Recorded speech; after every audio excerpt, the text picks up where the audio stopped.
যশোর পৌর শহরে বেওয়ারিশ কুকুর ও বিড়ালের উপদ্রব এখন এক আতঙ্কের নাম। রাস্তাঘাট, বাজার থেকে শুরু করে সরকারি হাসপাতাল সর্বত্রই এখন দলবদ্ধ কুকুরের রাজত্ব, যার কারণে পথচারী, শিশু ও বৃদ্ধদের চলাচল দুষ্কর হয়ে পড়েছে। প্রতিদিন গড়ে 150 থেকে 250 জন রোগী কুকুর বিড়ালের কামড় বা আঁচড়ের শিকার হয়ে হাসপাতালে আসছেন, যার মধ্যে 50% আবার পোষা প্রাণীর দ্বারা আক্রান্ত। পৌরসভার খোলা ডাস্টবিনের কারণে ক্ষতি হচ্ছে, এটাকে বন্ধ করা উচিত। না, আসলে এখানে বিড়াল 80% আর কুকুর 20%, এবং পোষা 80 থেকে 85%, আর রাস্তাঘাটে যেটা এটা 15 থেকে 20%। আছে অনেক গর্ভবতী নারী আছে, তাদেরকে অনেক সময় বিড়াল কুকুরে কামড়ালে ভ্যাকসিন অ্যাভেলেবেল পাওয়া যায় না। দেখা গেল যে 20 কিলো দূর থেকে আসার পরে দেখা যাচ্ছে ভ্যাকসিন নাই। ভ্যাকসিনটা যদি একটু 24/7 বা অন্তত সারাদিন রাখা যায়, 2টা পর্যন্ত না রেখে, এটা বেটার। চাহিদার বিপরীতে যশোর 250 শয্যা বিশিষ্ট জেনারেল হাসপাতালে জলাতঙ্ক প্রতিরোধী ভ্যাকসিনের তীব্র সংকট দেখা দিয়েছে। বছরে যেখানে 24,000 ভায়াল ভ্যাকসিন প্রয়োজন, সেখানে সরবরাহ না থাকায় রোগীদের চড়া দামে বাইরে থেকে টিকা কিনতে হচ্ছে। এদিকে আইনি নিষেধাজ্ঞার কারণে পৌরসভা কুকুর নিধন করতে পারছে না। তবে উন্মুক্ত ডাস্টবিন অপসারণ ও যৌথ উদ্যোগে বন্ধ্যাকরণের দাবি জানিয়েছেন নাগরিক সমাজ।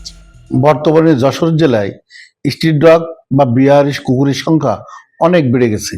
এই সমস্ত বিয়ারিশ কুকুর সংঘবদ্ধভাবে স্কুল গোয়িং বাচ্চাদের বা ছোট শিশুদের বা বৃদ্ধদের খাদ্যের অভাবে হোক বা নানা কারণে তারা আক্রমণ করে বসে। এছাড়া এই সমস্ত কুকুর যখন জলাতঙ্কে আক্রান্ত হয়, তখন একাধিক মানুষকে, গরু ছাগলকে তারা কামড়াতে যায়। ফলে ওই মানুষটি বা ওই গরু ছাগল কিন্তু জলাতঙ্কে আক্রান্ত হয়। এ থেকে পরিত্রাণ পাওয়ার জন্য আমাদেরকে এই সমস্ত কুকুরকে আইসোলেশনে নিয়ে যেতে হবে, এটা আমার প্রস্তাব। আইসোলেশনে নেওয়া যায় এমন ভাবে এই সমস্ত কুকুরকে ধরে একদম গভীর অরণ্যে আমাদের সুন্দরবনে নেওয়া যায়। এছাড়া আমাদের আরেকটা প্রস্তাব হলো, যদি আমাদের যে সমস্ত উপজেলা প্রাণী সম্পদ অফিস আছে, সেখানে যদি স্পেশালাইজ ভেটেরিনারি ডক্টর নিয়োগ দিয়ে তাদেরকে বন্ধ্যাত্বকরণ করা যায়, তাহলে কিন্তু এই সমস্ত কুকুর থেকে বা এই কুকুরের জলাতঙ্ক রোগ থেকে আমরা পরিত্রাণ পেতে পারি। পৌরসভা গত ডিসেম্বর মাসে প্রায় 2000 কুকুরকে ভ্যাকসিন দিয়েছিল, তাদের এই জলাতঙ্ক বিষক্রিয়া যেন না হয়, যার জন্য 2000 কুকুরকে ভ্যাকসিন দিয়েছিল।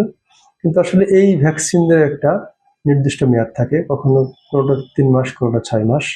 এই মেয়াদ শেষে আবার ভ্যাকসিন যদি না দেওয়া হয়, তাহলে আবার সেই কুকুর কামড়ালেই এই জলাতঙ্ক রোগের বিস্তার ঘটতে পারে। আসলে এর তেমন কোনো সুরাহা পৌরসভা বা অন্য কোনো প্রতিষ্ঠান সেভাবে ভালোভাবে তেমন কোনো কিছু পরামর্শ পাচ্ছে না। আমরা আশা করব যে আমাদের ঊর্ধ্বতন কর্তৃপক্ষের কাছে এই ধরনের কার্যক্রমের জন্য, যাতে সাধারণ জনগণ এই কুকুরের হাত থেকে রেহাই পায়, আমরা এই ধরনের যদি কোনো নির্দেশনা পেয়ে থাকি, তাহলে আমরা সেই ধরনের কার্যক্রমের মাধ্যমে এই কুকুরের সমস্যার সমাধান করতে পারবো। ভ্যাকসিন দিয়েছি। আর এটা যেটা হয়ে থাকে, যখন সাপ্লাই সরকারি না থাকে, তখন আসলে রোগীরা নিজেরা কিনে দিলে বিভিন্ন জায়গা থেকে দিয়ে নেয়, কিন্তু আমাদের সাপ্লাই থাকলে সবাই এখানে চলে আসে। সেই হিসেবে আমরা যে হিসাবটা আইডিয়া করতে পেরেছি, আমাদের 1 মাসে প্রায় 6,500 থেকে 8,000 লোক এরকম ক্যান্ডিডেট থাকে যারা এই ভ্যাকসিন নিতে আসে। অর্থাৎ আমরা একটা ভায়াল 4 জনকে দিতে পারি। সেই ক্ষেত্রে আমাদের মাসে 2000 ভায়াল যদি থাকে, বছরে তাদের 24,000 ভায়াল হলে আমরা একটু সবাইকে খুশি করতে পারবো। হাসপাতালে সার্বক্ষণিক ভ্যাকসিনের প্রাপ্যতা নিশ্চিত করার পাশাপাশি দ্রুত বন্ধ্যাকরণ কর্মসূচি চালু করা না হলে যশোরে জলাতঙ্ক পরিস্থিতি আরো ভয়াবহ রূপ নেওয়ার আশঙ্কা করছে সংশ্লিষ্টরা। নাহার বৃষ্টি, টাইমস টুডে।